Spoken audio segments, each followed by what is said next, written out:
Etiomo.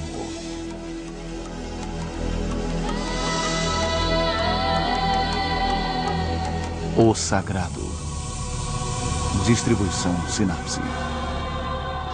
Versão brasileira. Áudio News.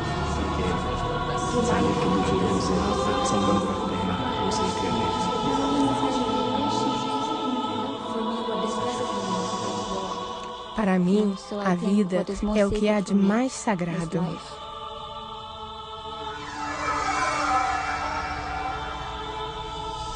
O sagrado são as crenças, os valores e, acima de tudo, a humanidade.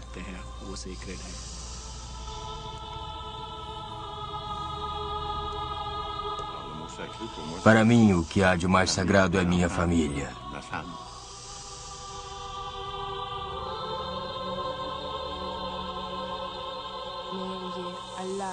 O sagrado é Deus, Alá e também o Alcorão e o profeta Maomé.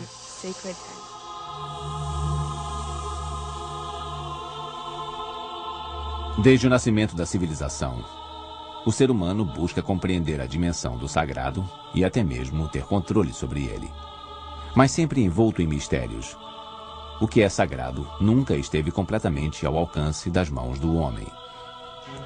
E o sentimento de reverência despertado por tanto mistério é o que mantém acesa a chama da sacralidade dentro de cada um de nós.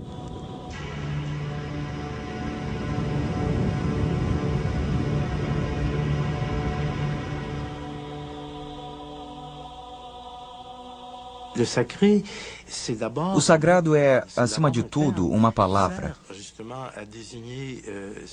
É um termo que define experiências que nem todas as pessoas consideram que sejam sagradas.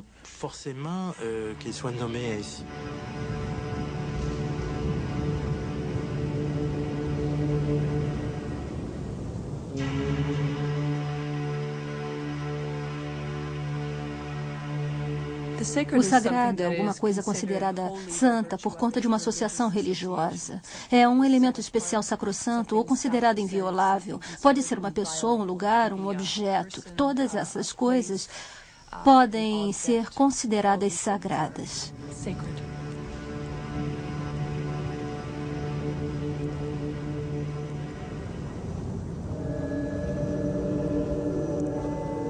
Os seres humanos sentem a necessidade de acreditar em algum sistema profundamente arraigado de valores que confirmem e deem sentido à vida. A experiência com o que é sagrado envolve uma mistura de emoções que inclui temor, reverência e respeito. É uma expressão poderosa de nossas crenças mais profundas.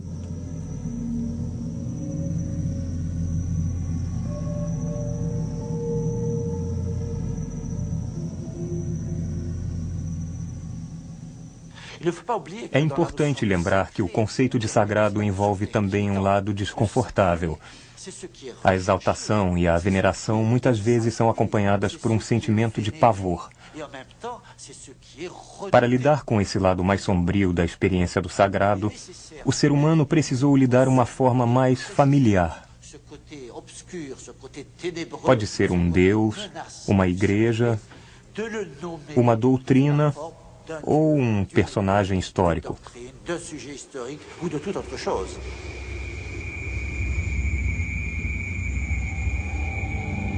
As forças misteriosas que despertavam o medo nos corações de nossos antepassados muitas vezes se manifestavam no céu. Lá em cima, na vastidão infinita dos céus, fez-se a morada dos deuses. Mas as forças divinas precisavam ser acessíveis. Sendo assim, eram concebidas sob formas familiares para os homens da época, ou então como seres espirituais e imateriais.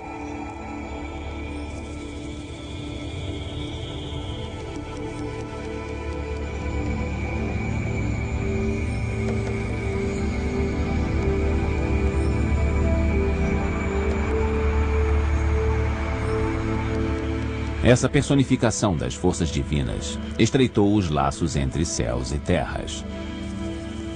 Agora, o homem tinha a possibilidade de entrar em comunhão com o sobrenatural.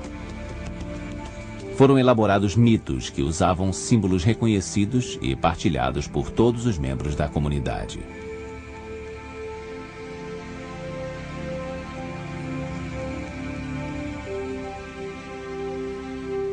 Eu diria que o conceito do sagrado está ligado a lugares, rituais e indivíduos que fazem as pessoas entrarem em contato com forças que estão além da sua compreensão. Na verdade, os sagrados são essas próprias forças que só podem ser compreendidas através de rituais, símbolos locais e indivíduos especiais.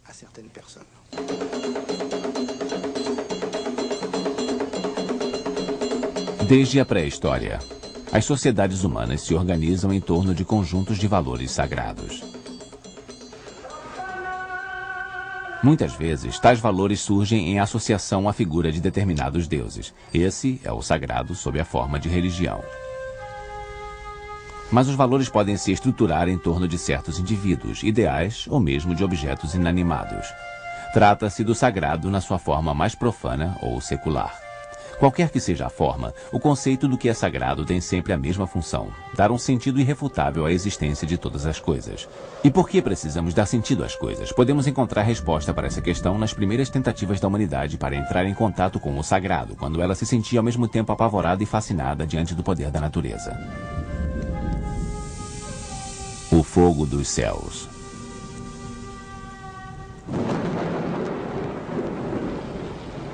A reverência pelo sagrado nasceu do terror que os fenômenos da natureza provocavam no homem.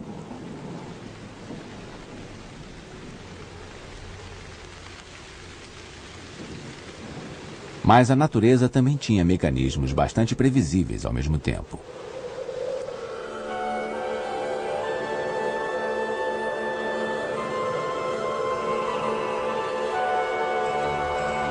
Sua generosidade permitia a sobrevivência do homem, mesmo enfrentando duras condições de vida.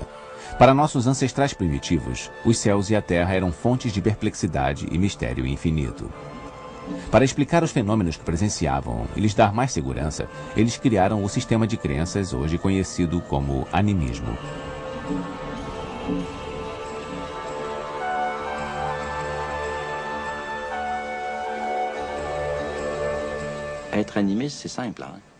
O animismo é bem simples. Ele é a crença de que os objetos, a natureza e nós mesmos somos habitados por uma força ou energia vital. Nos céus e na terra, todas as coisas tinham uma aura de mistério. Quando se viam diante de um acontecimento inesperado ou fenômeno incomum, os homens procuravam causas identificáveis. Assim nasceram lendas explicativas e o uso dos símbolos para interpretar os mistérios da vida. A humanidade começou a indagar o sentido dos acontecimentos naturais graças a um sistema representativo de símbolos que, mais tarde, originou as mitologias.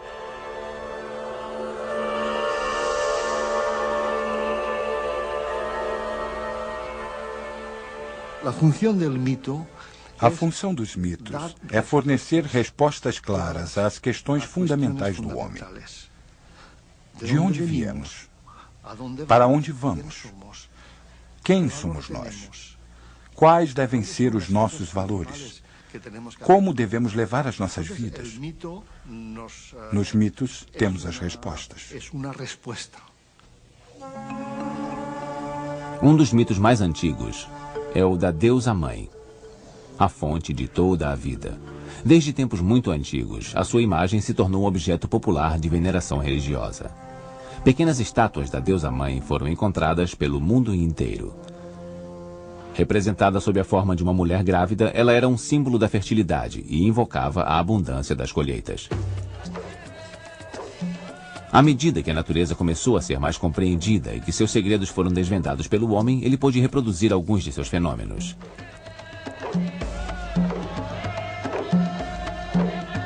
Para as primeiras comunidades pastorais e agrícolas surgidas há 12 mil anos, a fertilidade era fundamental. Naturalmente, ela se tornou um conceito sagrado, pois garantia a vida e a sobrevivência da comunidade. Isso deu origem a uma crença universal na Mãe Natureza, a deusa Gaia dos gregos, ou Kali para os hindus. Quando começou a venerar deuses, o homem passou também a invocar a intervenção deles na sua vida cotidiana.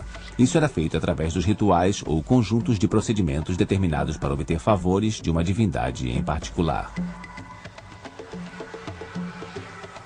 A dança e diversas formas de celebração ganharam o status de poder conjurar as forças sobrenaturais.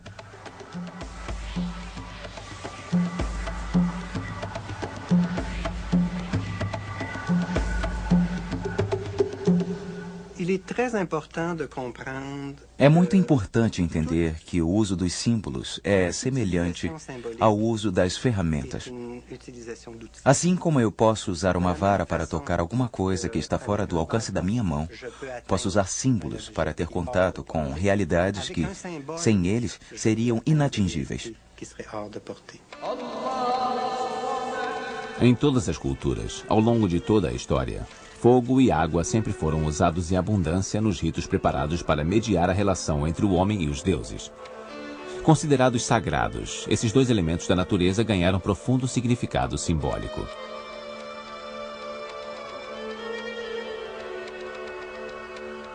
O fogo representa a vida e a sabedoria. Ele atua na comunicação entre o mundo dos vivos e o reino dos mortos. A água é fonte de vida, um elemento de purificação que tem em si o poder de santificar.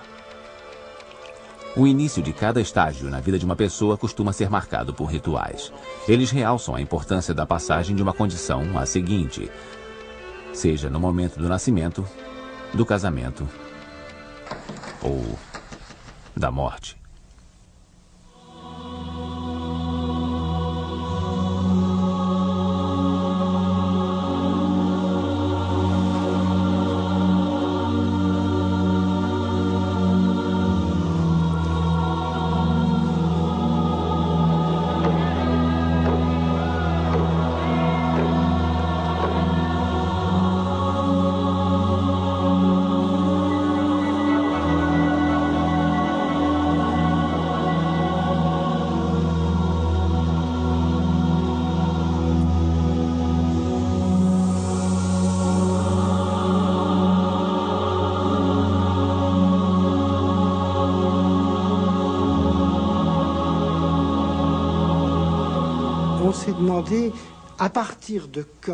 Muitas pessoas costumam perguntar quando foi concebida a noção de sagrado e a religiosidade.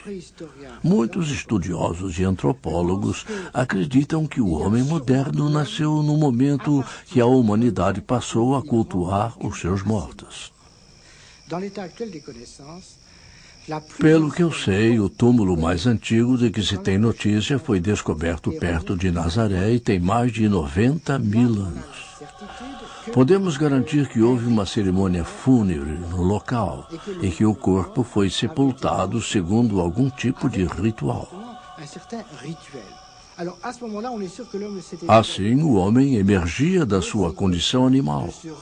Ele começou a tentar fazer contato com seus antepassados e com a vida além da morte.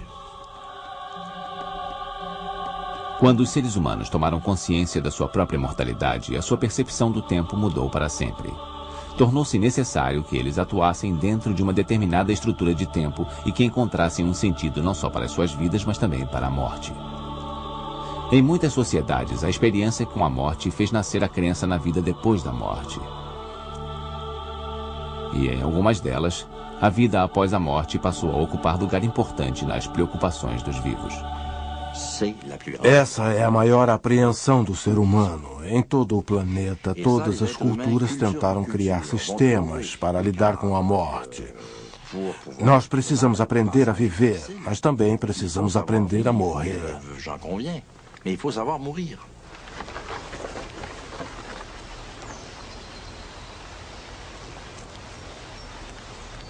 No ato de preparar seus mortos para a jornada além da vida, homens e mulheres começam a refletir sobre a ideia da sua própria mortalidade. É como se a morte fosse a obsessão primordial do homem. Vidas inteiras são gastas tentando esquecer a morte e falando sobre ela. Nós nascemos da morte e retornamos a ela. O estágio anterior à vida é uma espécie de morte. Sendo assim, passaremos a maior parte da eternidade no estado de morte. A vida é um mero piscar de olhos. É uma fagulha que pode se apagar facilmente.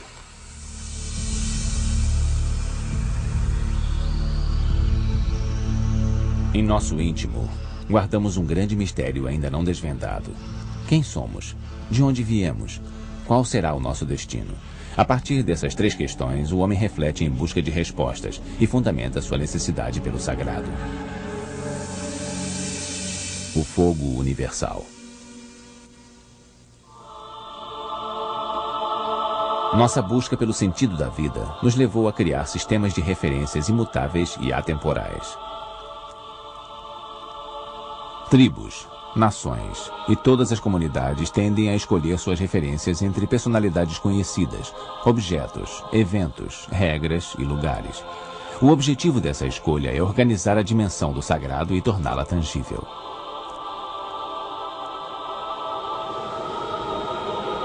Nas montanhas mais altas, nos vales mais remotos, em torno de uma fogueira, de um monolito ou de um altar, o homem sempre sentiu a necessidade de demarcar espaços sagrados com limites bem precisos. O ser humano sente necessidade de fugir da monotonia da sua vida cotidiana. É por isso que os locais sagrados ficam fora dos domínios da vida comum. Associados à divindade, eles ocupam uma categoria própria e separada da realidade ordinária.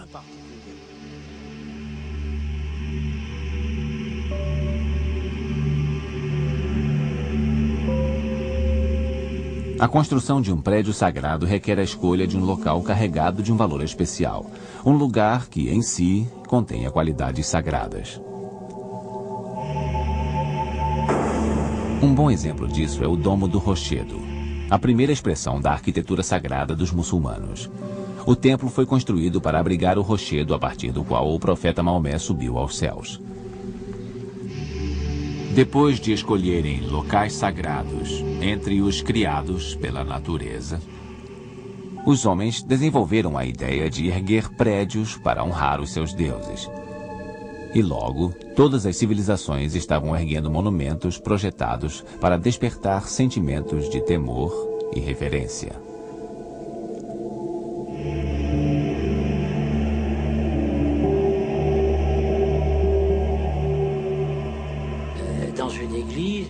Quando alguém entra numa igreja para rezar, não está num edifício qualquer e o seu comportamento reflete isso.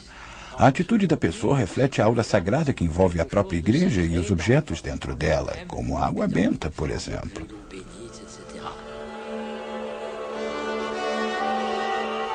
Os monumentos sagrados eram construídos segundo técnicas precisas, muitas vezes apoiadas nos princípios da geometria e astronomia. Em certas culturas, o local escolhido para a construção de uma casa, um palácio, um túmulo ou até de uma cidade inteira dependia de um estudo sobre a localização das árvores e massas de água ou da topografia do terreno. Essa prática, chamada pelos chineses de Feng Shui, ainda é um aspecto importante da cultura oriental e serve para afastar forças negativas e atrair influências favoráveis.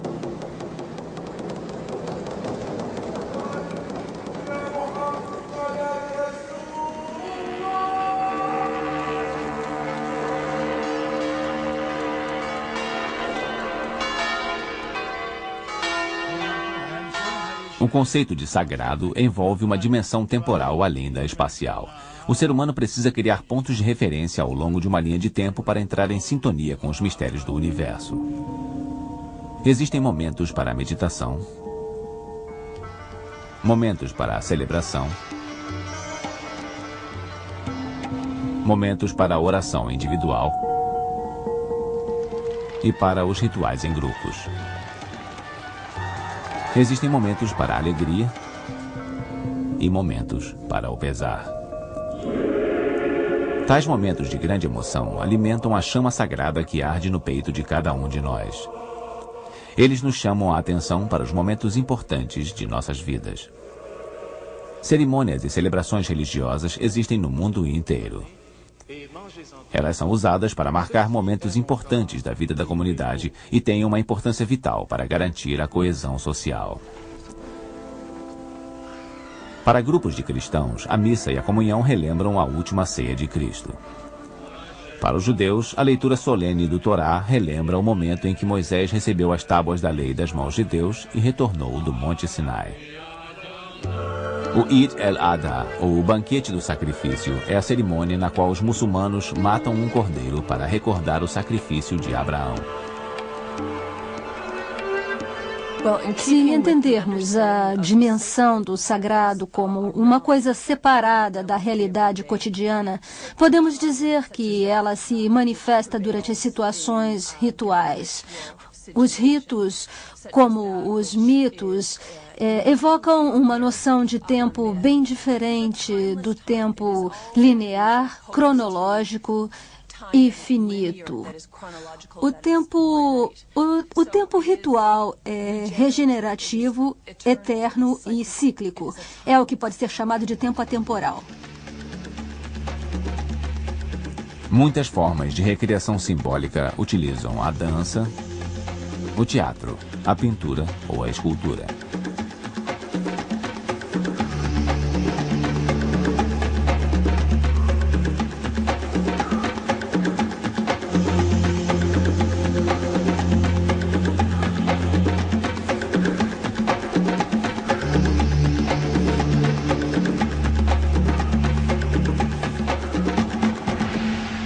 Como buscam respostas para as grandes questões do homem, os artistas fazem a nossa ligação com o desconhecido e se tornaram figuras-chave para a expressão do conceito de sagrado e para a sua transmissão de geração em geração. Nossa relação com aquilo que transcende a realidade imediata foi garantida desde o início por indivíduos especiais. Nas sociedades primitivas, essa função cabia aos anciãos, os membros mais sábios da comunidade. Os espíritos dos ancestrais também atuavam como conselheiros e guias na lida com o sagrado.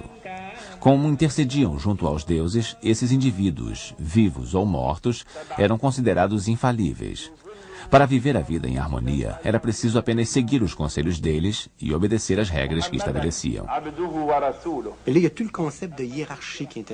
É nesse ponto que entra o conceito de hierarquia.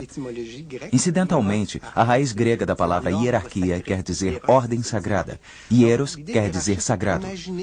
Assim, esse conceito se refere a uma ordem que se aplica ao mundo invisível, ao mundo mais verdadeiro que é a realidade cotidiana.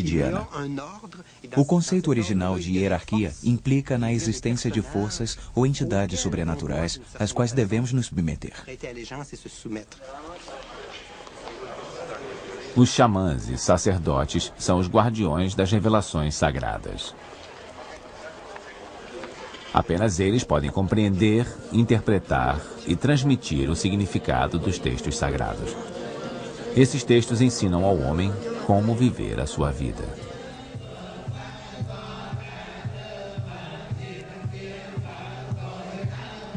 Os ensinamentos de Buda incluem 8 princípios de comportamento, como: dê ao próximo o que ele mais estiver precisando. Fale sempre com mansidão.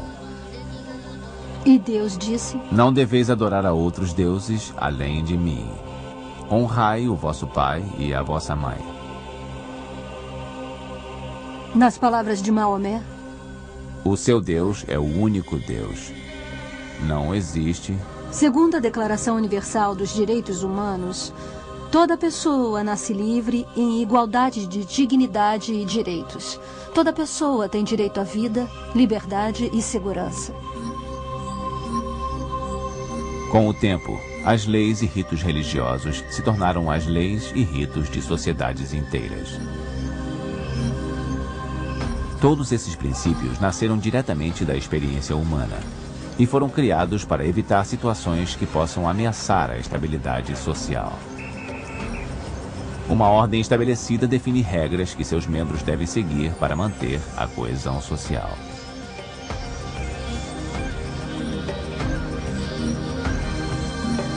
A transgressão de tais regras implica em penalidades.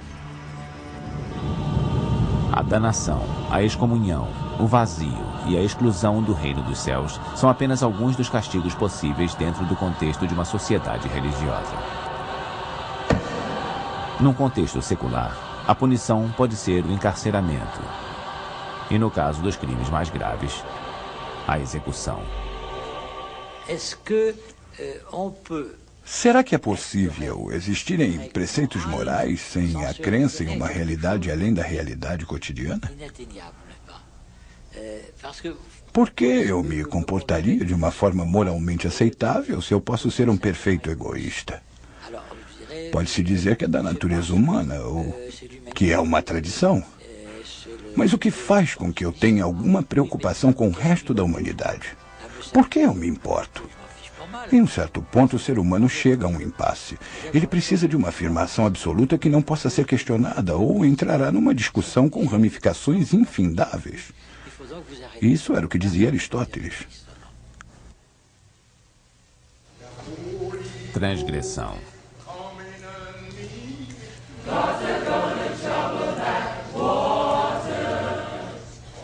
Nas sociedades tradicionais, a dimensão do sagrado se organizou em torno de instituições religiosas.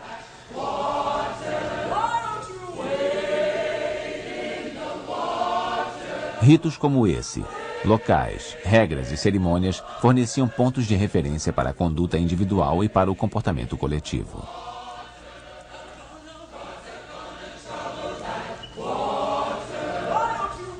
Tais modelos acabaram por evocar ideias seculares que influenciaram a organização do sagrado.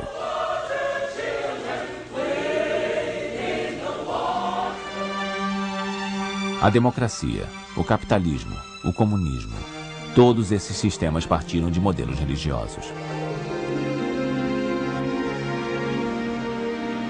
Estruturas religiosas podem se adaptar perfeitamente a qualquer movimento social que se fundamente em valores tomados como sagrados. É importante lembrar que, embora tenham surgido muitos modelos diferentes, as estruturas e a dinâmica interna de todos são bem semelhantes.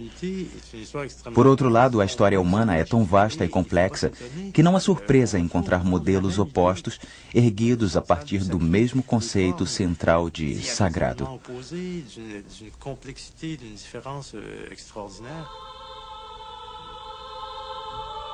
Religiosa ou secular, a organização do sagrado é feita de modo a permitir que as sociedades estabeleçam metas em comum. Em muitos casos, isso impôs limites rígidos às liberdades individuais. E muitas vezes não é aceitável questionar a ordem estabelecida. Certos indivíduos, insatisfeitos com os limites impostos a eles, se revoltam contra dogmas, leis e valores. Fazendo isso, eles transgridem a ordem sagrada. Às vezes, as próprias instituições encorajam a transgressão. Festivais pagãos e festas como o Carnaval existem precisamente por causa disso. São recursos muito eficazes para renovar e reforçar o compromisso dos indivíduos com a ordem, permitindo que eles transgridam as suas regras temporariamente. O Carnaval do Rio de Janeiro, por exemplo, é uma oportunidade para romper as regras de conduta em todos os níveis. O trabalho para e as pessoas festejam. Durante alguns dias, as normas sociais e os tabus sexuais são derrubados. Mas o mais importante nesses excessos é o fato deles permitirem aos participantes renovarem suas energias e a sua fé na vida, através da impressão de que tiveram um contato direto com o sagrado.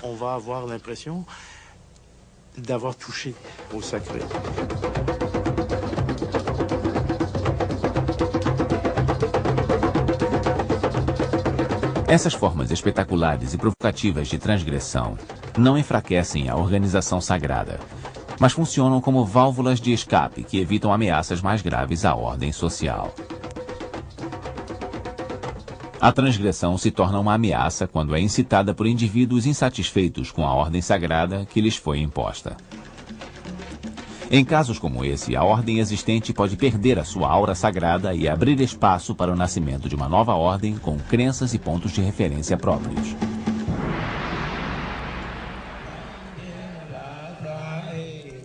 Um caso que pode servir de exemplo é o do budismo. Essa religião se formou em torno de um homem, Siddhartha Gautama, conhecido como Buda, ou o Iluminado. Nascido na Índia entre os anos 520 e 480 a.C., o Buda foi a origem de um novo sistema de crenças. Insatisfeito com a crença hindu na reencarnação, ele dedicou-se a reexaminar essa ideia do eterno ciclo do nascimento, morte e renascimento. Segundo o Buda, era possível quebrar a cadeia infinita de reencarnações e atingir o estágio supremo de evolução, ou Nirvana. Assim nasceu o budismo, trazendo um novo sistema sagrado de referências que Buda passou toda a sua vida adulta ensinando. Esse tipo de ruptura é sempre traumático para qualquer sociedade, pois pode abalar os fundamentos das instituições sagradas. Foi o que aconteceu na Alemanha em 1517, quando o monge Martinho Lutero começou a questionar determinadas práticas da igreja, principalmente a venda de indulgências. Aos pecadores que comprassem as indulgências era prometida uma estadia mais curta no purgatório. Para Lutero, apenas a fé poderia garantir a salvação, e não o dinheiro. Ele acreditava que as autoridades eclesiásticas estavam interpretando de maneira errada os textos bíblicos e que as Sagradas Escrituras deveriam ser lidas e compreendidas pelos próprios fiéis. Iniciada por Lutero, a reforma protestante diminuiu o domínio da Igreja de Roma sobre o norte europeu e acabou causando conflitos longos e violentos entre protestantes e católicos. A reforma religiosa teve uma importância vital para abrir caminho para outras mudanças. A aura sagrada da ordem estabelecida estava desaparecendo. Agora era possível questionar valores tradicionalmente sagrados. Primeiramente, através da ciência. Poucos anos depois da ruptura de Lutero com a Igreja, foi a vez do astrônomo polonês Nicolau Copérnico se manifestar. Copérnico demonstrou que a Terra não ocupava o centro do universo, mas que era apenas mais um entre vários outros planetas que giravam em redor do Sol. Indiretamente, a teoria de Copérnico ameaçava o princípio religioso que colocava o homem como centro da criação. Mas foi somente mais de um século depois, com as contribuições de Tycho Brahe, Kepler, Galileu e Isaac Newton, que a revolução iniciada por Copérnico foi concluída. Todos esses cientistas tiveram o seu papel para acelerar as transformações do conceito do sagrado. Eles buscavam novas respostas e, nesse processo, a influência do sagrado enfraqueceu gravemente. A razão e a observação eram o novo credo. Em 1859, o naturalista britânico Charles Darwin se tornou um ícone dessa nova era. Darwin acreditava que todas as espécies descendiam de um ancestral em comum. Isso incluía o homem, que supostamente fora criado à imagem e semelhança de Deus. A teoria de Darwin, sem dúvida, era uma das ameaças mais sérias já feitas à sagrada doutrina cristã. Depois de deixarem de ocupar o centro do universo e de terem todas as suas instituições postas em dúvida, os homens e mulheres agora se viam privados da sua origem divina. Todas essas tentativas de dessacralizar preceitos sagrados provocaram profundas mudanças de pensamento, e essas, por sua vez, levaram o homem a procurar novas maneiras de integrar a dimensão do sagrado em sua vida.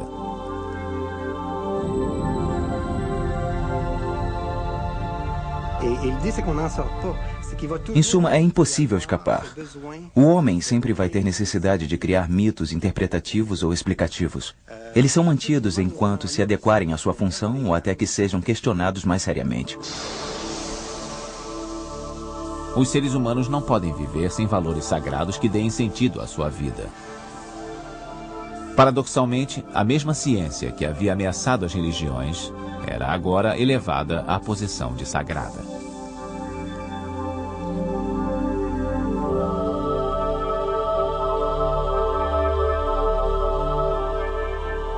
Atiçando o fogo do progresso.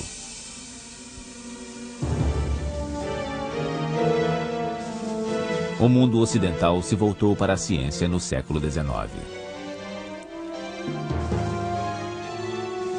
O racionalismo se tornou um valor dominante e a ideia do progresso foi elevada ao status de doutrina sagrada.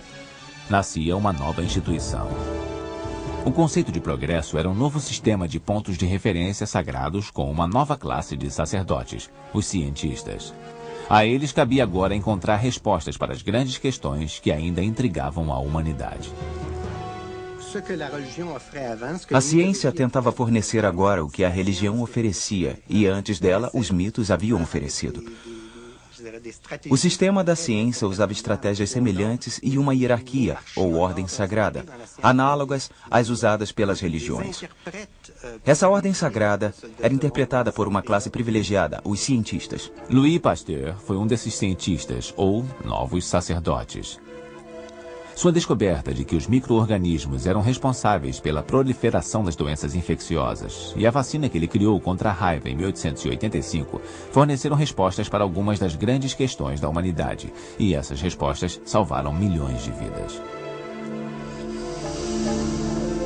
Albert Einstein, considerado por muitos como um dos maiores gênios da ciência de todos os tempos, criou a teoria da relatividade, que mudou a nossa forma de visualizar o universo e a posição que ocupamos nele.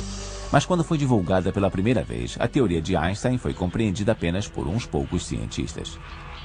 O progresso impôs um novo sistema sagrado, tão complexo que às vezes é mais fácil acreditar nele do que compreendê-lo. Mas a nova ordem sagrada mantinha a característica principal da ordem tradicional. Era fascinante e aterrorizante ao mesmo tempo. A Revolução Industrial e a invenção do motor a vapor faziam parte do lado fascinante do progresso. Os produtos industrializados se tornaram mais abundantes, dando início à sociedade de consumo. As descobertas da medicina eram ainda mais fascinantes. Graças a elas, a expectativa de vida foi prolongada, o sofrimento diminuiu e muitas doenças foram vencidas. O progresso trouxe formas mais eficazes de comunicação, com invenções como o telégrafo e a fibra óptica. Os foguetes nos libertaram do confinamento ao planeta Terra.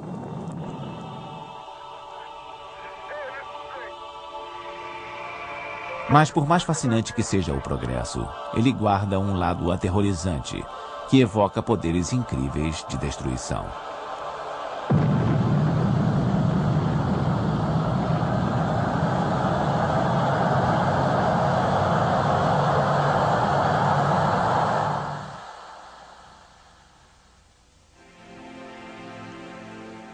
Eu posso me tornar a morte, o destruidor do mundo.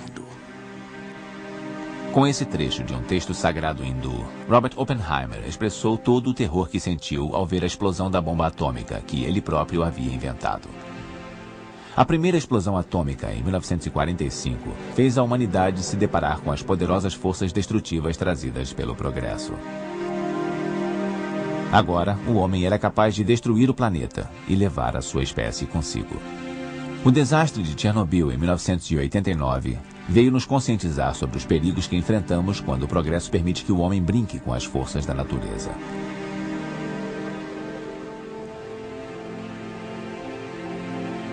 A poluição, outro efeito colateral do progresso, diminui a capacidade que o planeta tem de manter a vida, ameaçando o equilíbrio tradicional entre o homem e a natureza.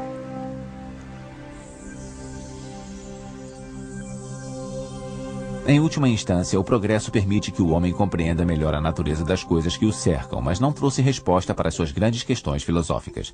À medida que o progresso avança, ele nos traz mais conhecimentos, mas esses conhecimentos, por sua vez, despertam novas questões. Apesar de 2 séculos de progresso científico e tecnológico, o reino obscuro do desconhecido continua a existir, além do alcance da ciência. Eu diria até que, quanto mais a ciência progride, mais esse reino obscuro se torna evidente. Quanto mais criamos luz para revelar coisas, mais se expandem os limites da escuridão.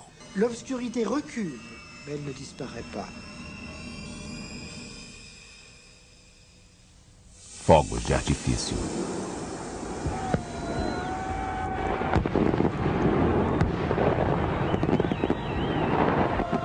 Na atualidade, as grandes religiões abarcam entre seus fiéis cerca de metade da população mundial. A despeito das ameaças feitas pela ciência e do declínio do poder religioso, o sagrado continuou a ser uma força importante. As instituições nascem e desaparecem, mas as crenças permanecem firmes.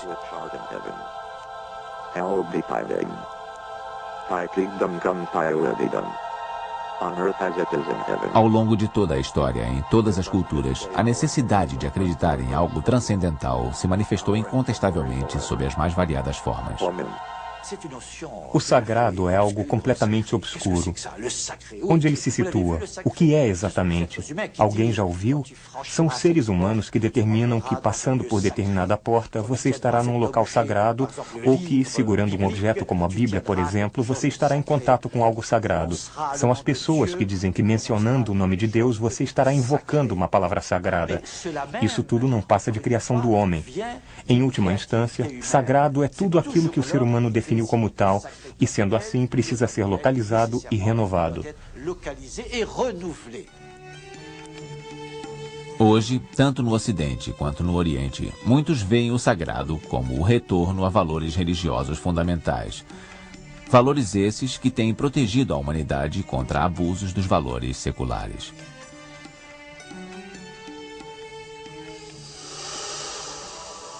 Outros acreditam que a busca pelo sagrado deve ser uma jornada solitária. Para esses, a transcendência e a superação do ego só podem ser obtidas através da introspecção. Não temos mais uma visão imposta pelas instituições ou pela comunidade. Agora cabe a cada pessoa buscar suas respostas individualmente.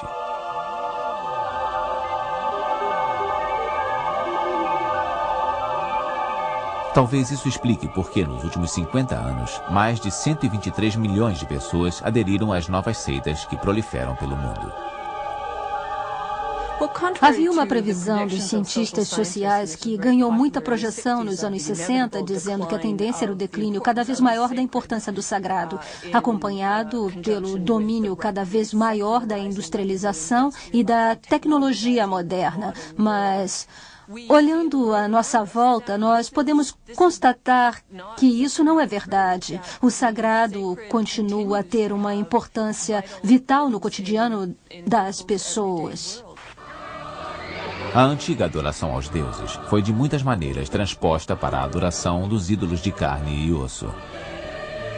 São políticos, artistas, heróis do esporte, personalidades de todos os tipos que se tornaram os ídolos da modernidade.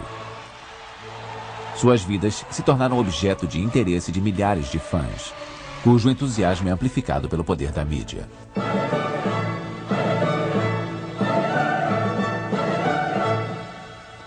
Outra crença da modernidade foi disseminada pelos ecologistas, que veem o planeta Terra como um ser vivo. Segundo a visão deles, o planeta reage de forma tangível tanto às agressões que infligimos quanto aos esforços feitos para reparar os danos. Essa nova forma de animismo é uma volta aos primórdios da noção de sagrado e aos valores dos nossos ancestrais primitivos.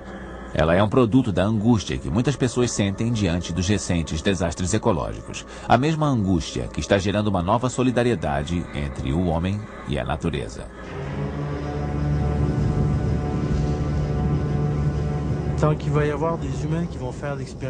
Enquanto o ser humano se deparar com o desconhecido e com o inesperado, ele continuará atribuindo determinadas experiências à dimensão do sagrado. Essayer de nommer une expérience du sacré.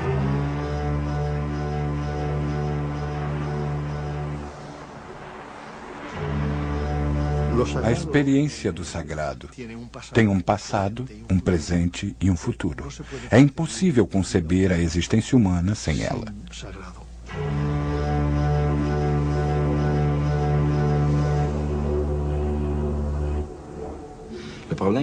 O grande desafio do século será de natureza espiritual. A própria espiritualidade do ser humano está ameaçada. As pessoas estão buscando desesperadamente um sentido para suas vidas. E são 6 bilhões de pessoas dedicadas a essa busca que é humana. A dimensão do sagrado sempre existiu para dar esse sentido, e em última instância, ela pode ser comparada à sabedoria. Enquanto o ser humano se depara com o desconhecido e com o inesperado, ele continuará atribuindo determinadas experiências à dimensão do sagrado. Agora cabe a cada pessoa buscar suas respostas individualmente. Outra crença da modernidade foi disseminada pelos ecologistas, que veem o planeta Terra como um ser vivo. Segundo a visão deles, o planeta Terra reage de forma tangível tanto às agressões que infligimos quanto aos esforços feitos para reparar os danos. Imposto de fora ou nascido de fortes emoções, o conceito do sagrado forneceu respostas ao homem na sua busca universal por sentido. Mas por trás dos sentidos que encontramos, ainda há os mesmos mistérios que assombram a humanidade desde os seus primórdios. Quem somos nós? De onde viemos? Qual é o nosso destino?